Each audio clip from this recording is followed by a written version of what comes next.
여보, 왜 이 한 줄을 남기고 떠나셨어요?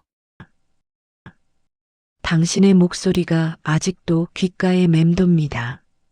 통장을 열었을 때 잔액보다 먼저 눈에 들어온 건 숫자 옆에 조용히 남아있던 짧은 문장 한 줄. 7해 동안 저는 그 의미를 모른 채 살아왔습니다. 사라진 남편을 원망했고 미워했고 잊으려 했습니다. 소연이는 말했습니다. 아빠는 선택한 거야. 편한 길로 간 거라고. 민수는 아무 말도 하지 않았습니다. 그 침묵이 가장 깊은 상처라는 걸 저는 뒤늦게 알았습니다. 저는 통장을 들여다보지 않으려 했습니다. 잔액보다 더 아픈 진실이 숨어 있을까봐. 그러던 어느 날 은행 지점장이 조용히 말했습니다. 부인, 이 메모 혹시 알고 계십니까? 그 말에 저는 얼어붙었습니다. 7해 동안 눈을 돌렸던 그 통장 속에서 당신의 마지막 진심이 발견되었습니다. 숫자 끝에 남겨진 한 문장. 끝내 말하지 못했던 당신의 사과와 사랑이 그 짧은 글자들에 모두 담겨 있었습니다. 그날 이후 저는 다시 돌아가 보기로 했습니다. 당신이 떠나기 일주일 전 모든 것이 무너지기 직전의 시간으로 그의 겨울은 유난히 길었습니다. 저는 밤 10시부터 새벽 6시까지 형광등 아래에서 편의점 카운터를 지켰습니다. 어서 오세요. 익숙한 말이 입에서 자동으로 나왔습니다.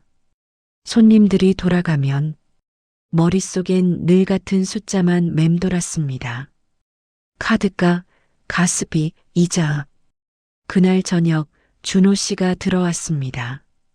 제가 먼저 말을 꺼냈습니다. 여보, 이번 달은 괜찮은 거죠? 괜찮지. 내가 알아서 해. 그 말은 늘 같았습니다. 괜찮다는 말 뒤에 숨어 있는 불안도. 요즘 일은 어때요? 겨울은 원래 일이 줄어. 별일 아니야. 그때 소연이가 들어왔습니다. 아, 진짜. 우리 팀장 또 야근시키는 거야. 소연이는 김치찌개 냄새를 맡더니 말했습니다. 엄마, 오늘 맛있겠다. 민수가 거실에서 중얼거렸습니다. 누나는 맨날 계획만 있지. 돈은 없잖아. 민수야, 그러지 마. 제가 말했습니다. 그러자 준호 씨가 젓가락을 내려놓으며 조용히 말했습니다. 우리 밥 먹을 땐 숫자 얘기 좀 그만하자. 숫자 얘기를 멈추면 편해질 줄 알았지만 우리는 오히려 더 불안해졌습니다. 아이들이 방으로 들어간 뒤 준호 씨가 제게 말했습니다. 당신 요즘 밤 근무 그만하면 안 되겠냐? 저는 피식 웃었습니다. 그만두면 대출은 누가 갚아요? 내가 갚으면 되지. 그 말이 너무 쉽게 나와서 더 무서웠습니다. 여보, 우리 집 살림은 내가 더 잘 알잖아요. 준호 씨는 잠시 말이 없었습니다. 그리고 조용히 제 이름을 불렀습니다. 영희야. 그 목소리가 이상하게 떨려 있었지만 저는 눈치채지 못했습니다. 싱크대 옆에 놓인 하얀 봉투가 눈에 들어왔습니다. 저건 뭐예요? 세금 고지서야. 별거 아니야. 별거 아니라는 말이 늘어나기 시작한 때였습니다. 편의점으로 가는 길, 바람이 유난히 차가웠습니다. 괜찮습니다. 저는 일할 수 있습니다. 그렇게 스스로를 설득하며 걸었습니다. 새벽 2시, 손님이 한 명도 없었습니다. 휴대폰에 알림이 떴습니다. 입금, 출금, 그리고 익숙한 이름, 박준호. 그 이름만 봐도 가슴이 내려앉았습니다. 은행 앱을 열려다 저는 화면을 꺼버렸습니다. 보고 싶지 않았습니다. 다음 날 아침, 집이 이상하게 조용했습니다. 안방 문을 열자 옷장에 빈자리가 보였습니다.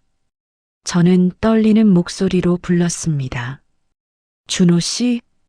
대신 서랍 속에서 작은 소리가 났습니다. 하얀 봉투, 어제 보았던 그 봉투, 봉투 안엔 대출 연체 안내문 2장, 그리고 메모 하나가 들어 있었습니다. 영희야, 그 아래 짧게 이어진 문장. 나는 어딘가로 떠난다. 그 다음은 비어 있었습니다. 말을 끝내지 못한 사람처럼 그날 저는 처음으로 당신의 통장을 열어보고 싶은 충동을 느꼈습니다. 하지만 비밀번호를 누르려다 손을 떼었습니다. 알고 싶지 않았습니다. 당신이 어디까지 버티다가 무너졌는지. 그날 이후 저는 당신 이름이 찍힌 모든 문자를 지웠습니다. 통장조차 무서워졌습니다. 7회가 지나고 그 통장은 서랍 가장 안쪽에 묻혀 있었습니다. 그러다 첫눈이 온 날, 은행 지점장이 저를 불렀습니다. 그리고 조용히 말했습니다. 부인, 여기 이상한 메모가 하나 있습니다. 그 말이 7회 동안 멈춰있던 시간을 깨뜨렸습니다. 새벽 공기가 유난히 차갑게 느껴졌습니다. 그날은 집 문을 여는 순간부터 마음 한쪽이 묘하게 내려앉았습니다. 집안은 너무 조용했습니다. 누군가 조금 전까지 있다가 갑자기 사라진 것 같은 공기, 숨결이 남아있지 않은 방 안의 온기. 저는 조심스럽게 불렀습니다. 여보. 아무 대답도 들리지 않았습니다. 안방 문을 열었을 때 가장 먼저 보인 건 과하게 가지런한 침대였습니다. 그리고 옷장 안에 생겨버린 빈 공간, 늘 빼곡하던 작업복들이 빠져나간 자리였습니다. 제 입술에서 떨리는 소리가 새어나왔습니다. 여보, 어디 가셨어요? 손끝이 저절로 서랍으로 향했습니다. 그 안에는 어젯밤 잠깐 보았던 하얀 봉투가 놓여 있었습니다. 마치 저를 기다렸다는 듯 고요하게 자리를 지키고 있었습니다. 저는 봉투를 열고 종이를 펼쳤습니다. 영희야, 당신의 글씨였습니다. 나는 어딘가로 떠난다. 문장은 그 뒤로 이어지지 않았습니다. 말을 하려다가 멈춘 사람처럼, 남은 마음을 종이에 옮기지 못한 사람처럼 저는 의자에 털썩 앉았습니다. 숨이 잘 쉬어지지 않았습니다. 왜요? 왜 아무 말도 안 하셨어요? 그때 현관에서 발자국 소리가 들렸습니다. 소연이가 들어왔습니다. 엄마, 왜 그래? 얼굴이 왜 그래? 저는 종이를 쥔 손을 숨기지도 못한 채 멍하니 서 있었습니다. 소연이는 봉투를 보자마자 얼굴을 굳혔습니다. 저게 뭐예요? 저는 힘겹게 말했습니다. 너희 아빠가 떠났어. 소연의 눈빛이 차갑게 흔들렸습니다. 떠났다고요? 또 그 사람 변명해 주려고 하는 거 아니죠? 소연아, 그런 말 하지 마. 엄마는 아직도 아빠를 믿어요? 도망간 거잖아요. 그 말은 칼날처럼 꽂혔습니다. 그래도 저는 흔들리는 목소리로 말했습니다. 미워하지 말자. 그럴 만한 사정이. 사정? 비겁한 거죠. 소연은 고개를 돌려 눈물을 참았습니다. 잠시 후 민수가 들어왔습니다. 엄마, 아까 은행에서 전화 왔었어. 저는 놀라서 고개를 들었습니다. 은행? 민수는 휴대폰을 들여다보며 말했습니다. 뭐 오래된 통장 관련해서 확인할 게 있다고 지점장님이 직접. 제 심장은 거세게 뛰기 시작했습니다. 그 통장, 7회 동안 열지 않았던 통장, 그 안에 무엇이 남아 있었을지 저는 상상조차 하지 않으려 했습니다. 엄마, 괜찮아? 민수의 목소리는 낮고 조심스러웠습니다. 저는 겨우 대답했습니다. 그래, 은행에 가봐야겠구나. 소연이 말을 이었습니다. 엄마 혼자 가지 마요. 나도 같이 갈게요. 저는 천천히 고개를 끄덕였습니다. 그리고 그날 오후 은행 문을 여는 순간 지점장이 저를 향해 천천히 일어섰습니다. 부인 기다리고 있었습니다. 저는 손끝이 떨렸습니다. 제 통장이요. 무슨 문제라도. 지점장은 깊은 숨을 들이쉬며 말했습니다. 통장 안에 이상한 메모가 하나 남아 있습니다.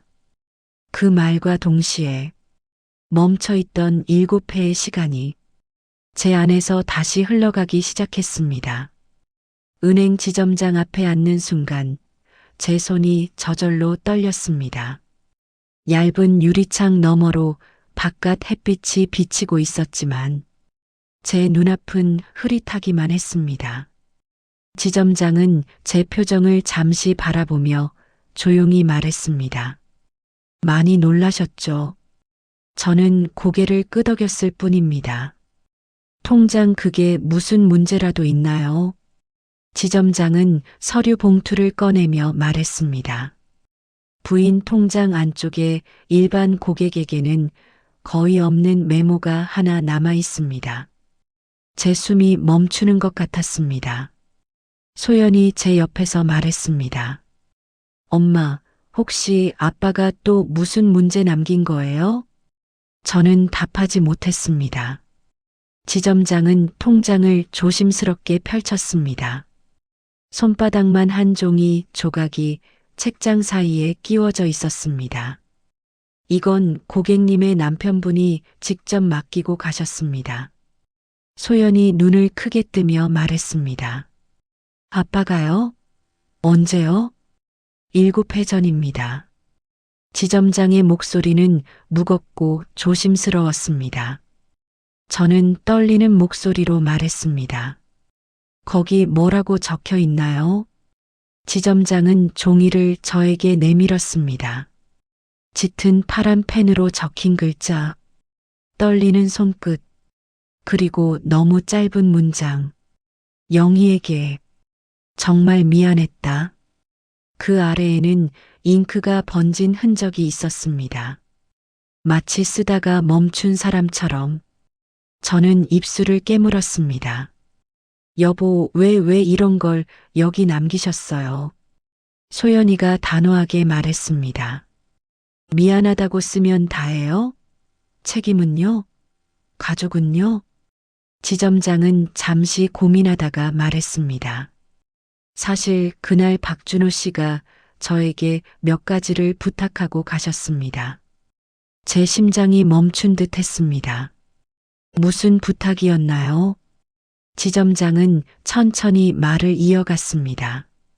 한동안 가족들이 통장을 열어보지 않기를 바란다고 하셨습니다. 소연이 목소리를 높였습니다.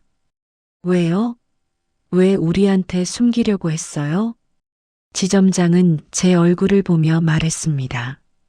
그건 부인께서 직접 보고 판단하시는 게 맞을 것 같습니다. 민수가 작은 목소리로 말했습니다. 엄마 괜찮아? 저는 아무 대답도 할 수 없었습니다. 지점장은 다시 말했습니다.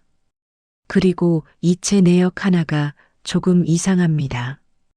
이상하다니요? 사라지기 일주일 전 박준호 씨가 큰 금액을 어디론가 보냈습니다. 소연이 되물었습니다. 어디요? 지점장은 고개를 저었습니다. 받는 사람 이름이 없습니다. 저는 숨이 턱 막혔습니다. 그게 무슨 뜻인가요? 일반 거래 방식이 아닙니다. 민수가 중얼거렸습니다. 아빠 뭐 한 거야? 지점장은 마지막 장을 넘기며 말했습니다. 이체 메모에 한 줄이 남아 있습니다. 저는 무의식적으로 두 손을 모았습니다. 지점장이 천천히 읽었습니다. 미안했다. 그리고 부탁한다. 제 머릿속이 새하얘졌습니다. 무엇을 부탁한다는 거죠? 지점장은 말없이 고개를 저었습니다. 그건 적혀 있지 않습니다. 소연은 이를 꽉 물며 말했습니다. 이게 뭐예요? 도대체 아빠가 뭘 숨긴 거예요? 민수는 시선을 바닥에 떨어뜨렸습니다. 엄마, 우리 이제 뭘 해야 돼? 저는 떨리는 호흡을 겨우 가다듬었습니다. 확인해야지. 내 아빠가 왜 이런 걸 남겼는지. 지점장은 마지막으로 말했습니다. 부인, 혹시 남편분이 누군가를 돕고 계셨나요? 저는 천천히 고개를 가로저었습니다. 아니에요. 그런 얘기를 한 적이 없어요. 지점장은 깊은 숨을 내쉬었습니다. 그럼 어디선가 시작해야겠군요. 그 말이 귓가에 오래 남았습니다. 은행 문을 나서는 순간 차가운 바람이 얼굴을 스쳤습니다. 그 바람 속에서 당신의 마지막 목소리가 들리는 듯 했습니다. 영희야, 미안했다. 저는 발걸음을 멈추고 속삭였습니다. 여보, 이제는 제가 찾겠습니다. 은행을 나서는데 바람이 유난히 차갑게 느껴졌습니다. 제 마음속에서 오래 잠들어 있던 무언가가 서서히 깨어나는 듯 했습니다. 소연이가 제 옆에서 말했습니다. 엄마, 아빠가 남긴 메모, 그게 전부예요? 저는 쉽게 대답할 수 없었습니다. 아직 다 모르는 것 같아. 소연은 한숨을 내쉬었습니다. 엄마는 아직도 아빠를 좋게 생각하려고 해요. 저는 천천히 고개를 저었습니다. 좋게 보려는 게 아니야. 그냥 이유를 알고 싶을 뿐이야. 소연은 말없이 고개를 돌렸습니다. 그 아이의 어깨가 떨리는 게 보였습니다. 집으로 돌아오는 길, 제 발걸음은 평소보다 한참 더 느렸습니다. 머릿속에는 통장의 짧은 메모가 계속 떠올랐습니다. 영희에게 정말 미안했다. 그 말의 무게가 7회 만에 제 마음을 찔렀습니다. 집에 도착하자 민수가 조심스럽게 다가왔습니다. 엄마, 지점장이 뭐라 했어? 저는 가방에서 통장을 꺼냈습니다. 내 아빠가 떠나기 전에 남긴 거래. 민수는 메모를 바라보며 말했습니다. 엄마, 아빠가 진짜 우리 버리려고 한 걸까? 저는 잠시 숨을 고르고 말했습니다. 모르겠다. 그런데 지점장 말이 좀 이상했어. 소연이 뒤돌아보며 말했습니다. 뭐가요? 내 아빠가 우리가 이 통장을 바로 보지 않기를 바랐대. 소연의 표정이 굳어졌습니다. 그게 무슨 소리예요? 왜요? 저는 고개를 숙였습니다. 그걸 알아봐야겠지. 잠시 침묵이 흐른 뒤 민수가 조심스럽게 입을 열었습니다. 엄마, 혹시 아빠가 누구 도와준 거 아닐까? 소연이 반박했습니다. 민수야, 아빠는 그런 사람 아니었어. 민수는 낮은 목소리로 말했습니다. 근데 만약 누굴 돕느라 우리한테 말 못한 거면? 저는 민수의 말에 잠시 멈춰 섰습니다. 가슴 어디선가 낮게 울리는 소리가 들리는 듯 했습니다. 도와준 사람. 저는 조용히 중얼거렸습니다. 소연이 말했습니다. 엄마, 설마 또 아빠 편들려고 그러는 거 아니죠? 저는 부드럽지만 단단한 목소리로 대답했습니다. 아빠 편을 드는 게 아니야. 그냥 사실을 찾고 싶어. 민수가 제 옆에 와 섰습니다. 엄마, 그럼 아빠가 마지막으로 일했던 데부터 조사해보자. 공사하던 곳이라도. 저는 고개를 들었습니다. 맞습니다. 사라지기 직전 당신은 새로운 현장 일을 맡았다고 했습니다. 좋아, 그게 첫 번째네. 소연이 말했습니다. 엄마, 정말 할 거예요? 저는 단호하게 말했습니다. 그래. 이제는 도망가지 않을 거야. 소연은 천천히 숨을 내쉬었습니다. 그럼 나도 같이 갈게요. 민수도 말했습니다. 나도. 그렇게 7해 동안 묻어두었던 시간은 우리 앞에서 다시 열리고 있었습니다. 그리고 저는 마음속에서 조심스럽게 하나를 깨달았습니다. 당신이 남긴 그 한 줄, 부탁한다. 그 말이 저를 어디로 끌고 가는지 이제 조금 알 것 같았습니다. 집안의 공기가 조용히 흔들리는 것 같았습니다. 여보, 당신이 남긴 게 이게 전부는 아니었군요. 그리고 우리는 당신의 마지막 흔적을 찾아 처음의 자리로 돌아가기로 했습니다. 남편이 마지막으로 일했다던 현장은 집에서 버스로 2번을 갈아타야 도착하는 외곽 지역이었습니다. 버스 창밖으로 스쳐가는 풍경을 보며 저는 계속 생각했습니다. 당신은 그때 무슨 마음이었나요? 민수가 옆에서 말했습니다. 엄마, 현장 같이 보자.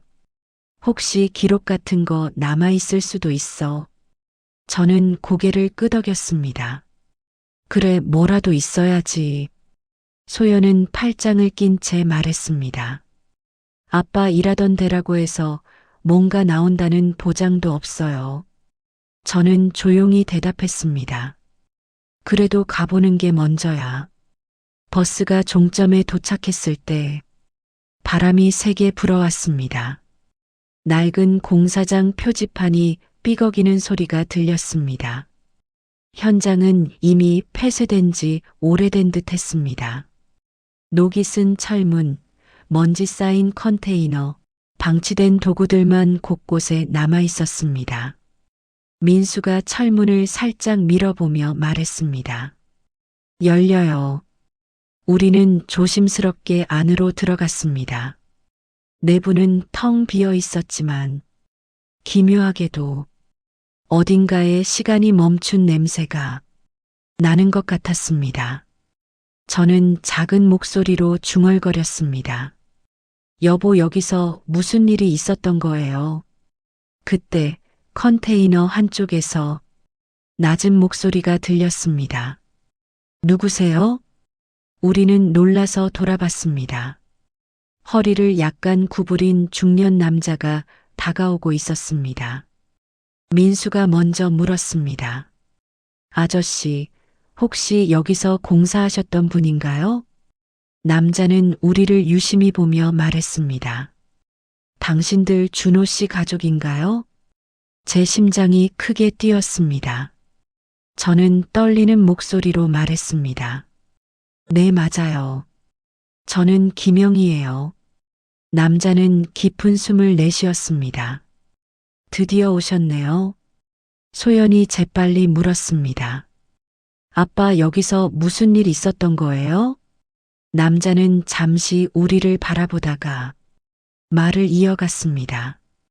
준호 씨 마지막까지 이 현장 걱정을 많이 했어요. 저는 숨을 삼켰습니다. 무슨 걱정이요? 남자의 표정이 굳어졌습니다. 여기 부실 자재가 들어왔었습니다. 민수가 되물었습니다. 부실 자재요? 남자는 고개를 끄덕였습니다. 네. 쓰면 안 되는 자재였어요. 그거 쓰면 사고 나요. 소연이 말했습니다. 그럼 아빠가 그걸 왜 걱정해요? 그건 회사 문제잖아요. 남자는 고개를 저었습니다. 아니요, 회사 사람들은 그냥 쓰라고 했어요. 값이 싸니까요. 제 손끝이 떨렸습니다. 그럼 남편이? 준호 씨 혼자 반대했습니다. 사고 나면 일하는 사람들이 다칠 거라면서 끝까지 싸웠습니다. 저는 숨을 멈췄습니다. 남자는 힘없이 말을 이어갔습니다. 그러다 결국 잘렸어요. 이쪽에서 말만 안 했으면 다시 들어올 수 있었을 텐데 다들 그 사람을 골칫거리로 여겼습니다. 소연이 눈을 크게 뜨며 말했습니다. 잘렸다고요? 아빠가? 남자는 고개를 끄덕였습니다. 그날 이후 준호 씨 모습은 사라졌어요. 누구도 못 찾았고 저도 마음에 걸려서 혹시나 가족이 오면 말해드리려고 기다렸습니다. 저는 한 걸음 비틀거렸습니다. 여보, 당신은 그런 일을. 민수가 낮은 목소리로 말했습니다. 엄마 아빠가 누굴 돕느라 그랬던 게 맞을지도 몰라. 소연은 목소리가 조금 떨렸습니다. 그럼 우리가 미워했던 게 잘못이었단 말이에요? 저는 눈을 감고 말했습니다. 아니야, 잘못이라기보단 몰랐던 거지. 남자는 마지막으로 말했습니다. 준호 씨 가족 얘기만 나오면 늘 미안하다고 했어요. 내가 잘못한 게 많다고. 대표님들이 시키는 대로만 하면 사람이 다칠 것 같아서 내가 막는 게 맞다고. 저는 눈물이 고였습니다. 여보, 당신은 혼자서 그걸 감당한 거예요? 남자는 조용히 고개를 끄덕였습니다. 그 순간 저는 직감했습니다. 당신이 떠난 이유는 우리가 생각했던 것과 전혀 달랐다는 것을. 그리고 통장의 마지막 메모, 부탁한다. 그 말이 의미한 것이 무엇인지 천천히 모습을 드러내기 시작했습니다. 현장에서 돌아오는 길, 제 발걸음은 자꾸만 느려졌습니다. 가슴 한쪽이 묵직하게 내려앉아 쉽게 걸음을 떼기가 힘들었습니다. 민수가 조심스럽게 물었습니다. 엄마 괜찮아? 저는 바로 답하지 못하고 천천히 숨을 내쉬었습니다. 괜찮아지려고 노력하는 중이야. 소연은 한참 동안 아무 말도 없었습니다. 그러다 갑자기 멈춰서더니 말했습니다. 엄마 아빠 진짜 그런 사람이었어요? 저는 소연의 눈을 보기 어려웠습니다. 그 아이의 마음속에 얼마나 많은 상처가 쌓여 있었는지 이제야 조금 보이기 시작했습니다. 소연아, 저는 부드럽게 불렀습니다. 아빠가 왜 그랬는지 우린 이제야 알게 되는 것뿐이야. 소연의 눈가가 흔들렸습니다.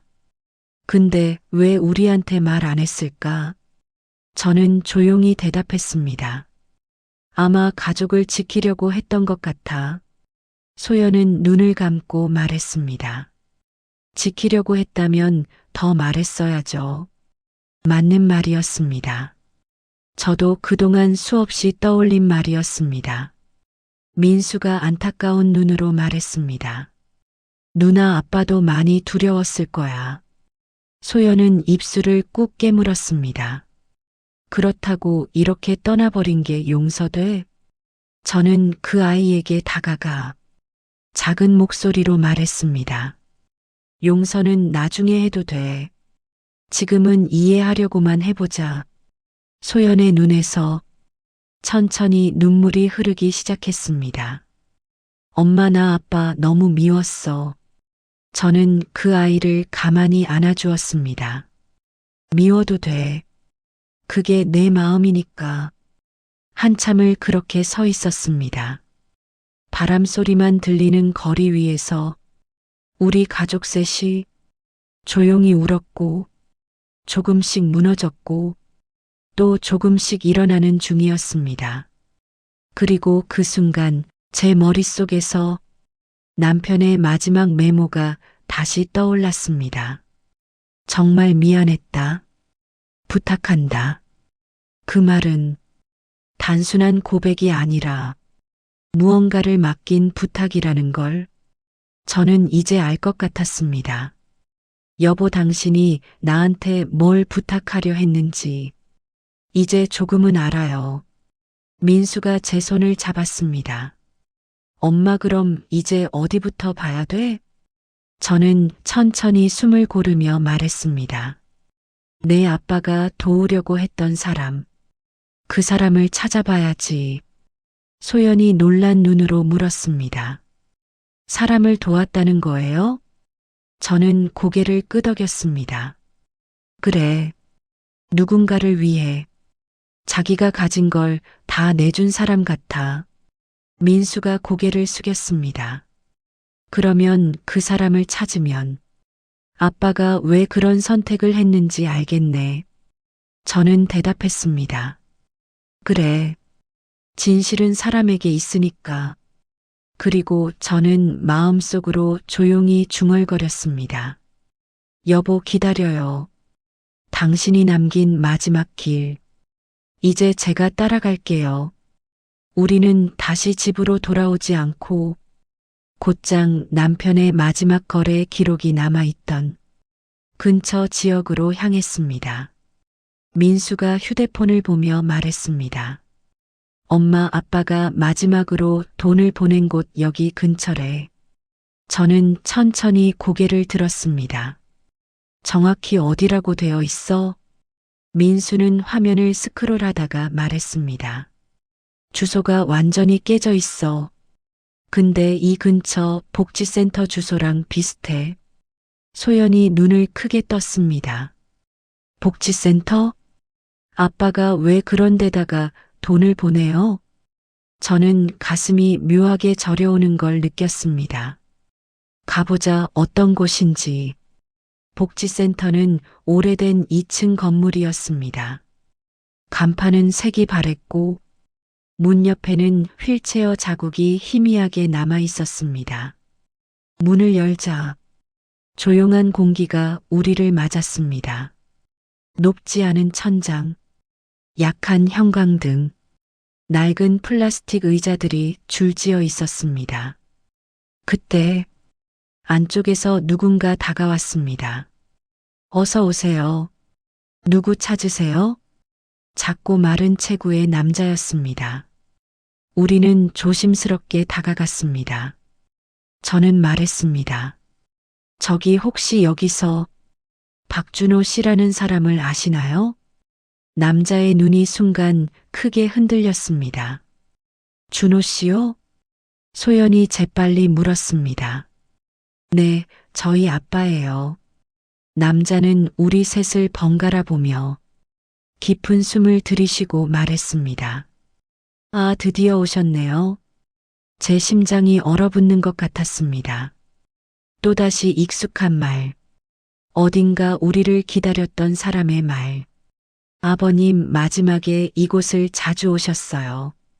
소연이 당황한 목소리로 말했습니다. 우리 아빠가요? 왜요? 남자는 조용히 설명했습니다. 여기는 노숙인 지원센터입니다. 순간 우리 셋은 모두 말을 잃었습니다. 민수가 힘겹게 말했습니다. 아빠가 여기서 뭘 했어요? 남자는 천천히 고개를 끄덕이며 말했습니다. 도움을 주셨죠? 저는 놀란 눈으로 물었습니다. 준호 씨가 여길 도왔다고요? 네.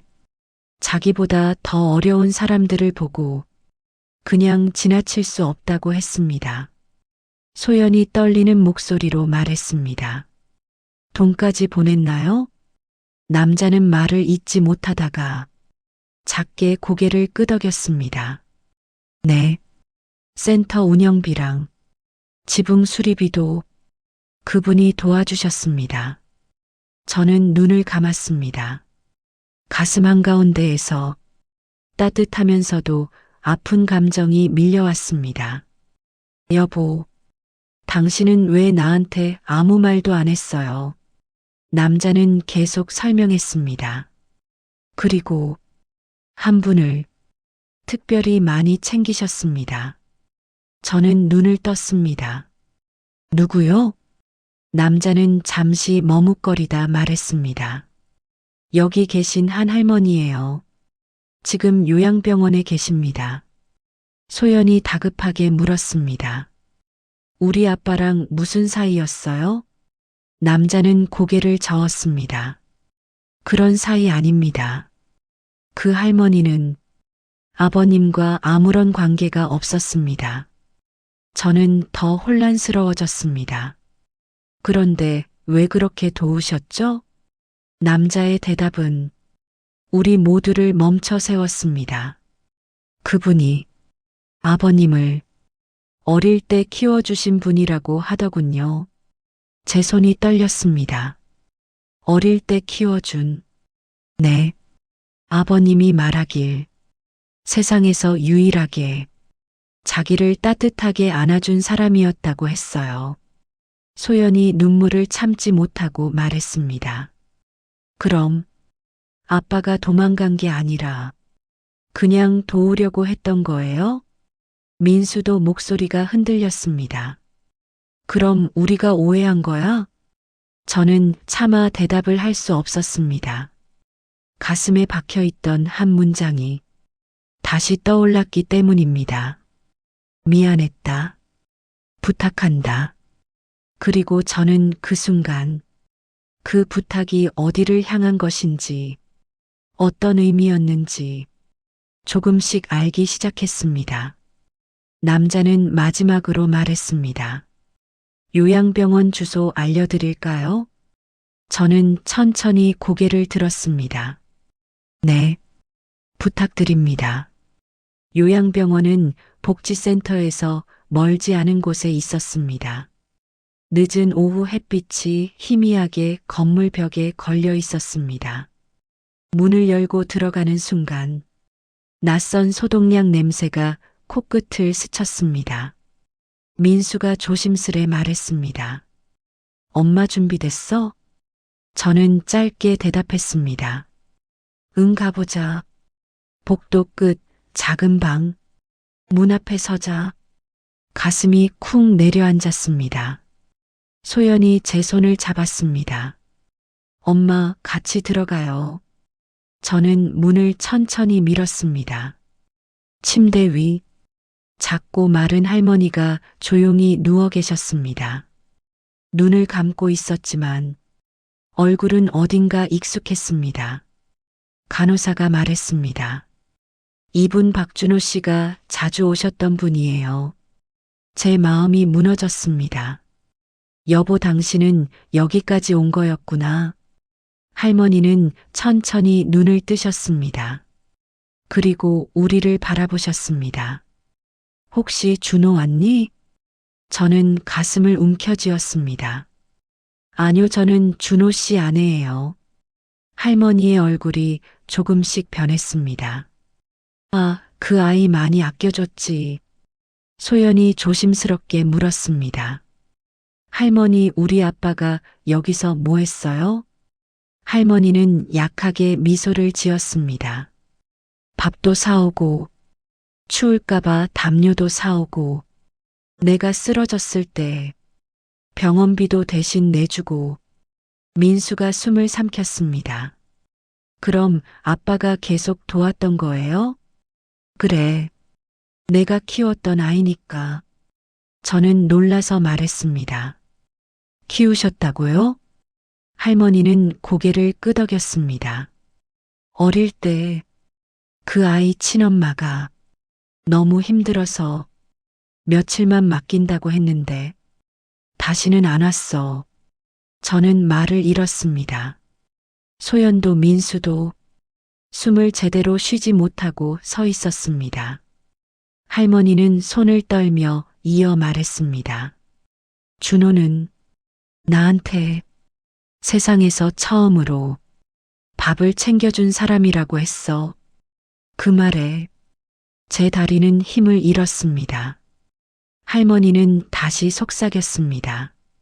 그 아이 떠나기 전에 내게 한마디 했어. 저는 떨리는 목소리로 물었습니다. 뭐라고 했나요? 할머니는 천천히 눈을 감았다 뜨며 말했습니다. 영희한테 정말 미안하다고. 꼭 전해달라고. 제 눈물이 그대로 떨어졌습니다. 가슴이 찢어질 듯 아팠습니다. 여보, 왜 혼자서 그렇게. 할머니는 한숨처럼 속삭였습니다. 그 아이, 자기 살 날을 많이 남기지 못했다고. 세상이 멈춘 것 같았습니다. 공기조차 움직이지 않았습니다. 소연이 울먹이며 말했습니다. 할머니, 그게 무슨 뜻이에요? 할머니는 힘겹게 대답했습니다. 준호는 병원에 갔었어. 안 좋다는 말 들었다더라. 민수가 털썩 주저앉았습니다. 아빠가 아프다고? 진짜 아프다고? 왜 아무 말도 안 했어? 저는 입술을 떨며 말했습니다. 여보, 당신은 끝까지 우리 걱정할까봐 말을 못한 거구나. 할머니는 마지막으로 말했습니다. 그 아이, 부탁한다고 했어. 영희한테 너무 미안하다고. 그 순간 남편의 마지막 메모가 제 마음 한가운데에서 완전히 열렸습니다. 미안했다. 그리고 부탁한다. 그 부탁은 원망하지 말아달라는 말이 아니라 자신이 남기고 싶은 마음을 저에게 맡긴 절실한 간절함이었습니다. 저는 두 손을 모으며 속삭였습니다. 여보, 이제 알겠어요. 소연이 제 어깨에 기대 울었습니다. 민수도 눈을 닦으며 말했습니다. 엄마, 아빠, 우리 버린 거 아니었네. 저는 조용히 고개를 끄덕였습니다. 그래, 너희 아빠는 끝까지 사랑한 거야. 할머니는 눈을 감으며 희미하게 미소를 지었습니다. 방 안의 공기가 천천히 따뜻해지는 것 같았습니다. 저는 마지막으로 속삭였습니다. 여보, 당신이 남긴 건 떠남이 아니라 사랑이었네요. 때때로 삶은 우리가 모르는 자리에서 누군가의 마음이 조용히 흘러가고 있습니다. 보이지 않는 사랑, 말하지 못한 사과, 그리고 남기고 싶은 마지막 부탁. 박준호 씨가 남긴 한 줄의 메모는 떠남이 아니라 사랑의 마지막 모양이었습니다. 누군가를 지키기 위해 자기 상처를 숨기고 마음의 무게를 홀로 짊어졌던 사람. 그 진심은 시간이 지나 가족의 손에 다시 닿았습니다. 이 이야기를 듣는 당신께도 말하지 못한 마음이 있다면 오늘만큼은 그 마음을 조용히 바라보셨으면 합니다. 우리가 잃어버렸다고 생각한 것들 중에는 사실 여전히 우리를 지키고 있는 것들이 있습니다. 그리고 사랑은 끝이 아니라 다른 모양으로 남는다는 걸 이 이야기가 말해줍니다. 오늘 이야기가 마음에 남으셨다면 댓글로 당신의 마음을 남겨주세요. 구독과 좋아요는 이런 이야기를 계속 만들어가는데 큰 힘이 됩니다.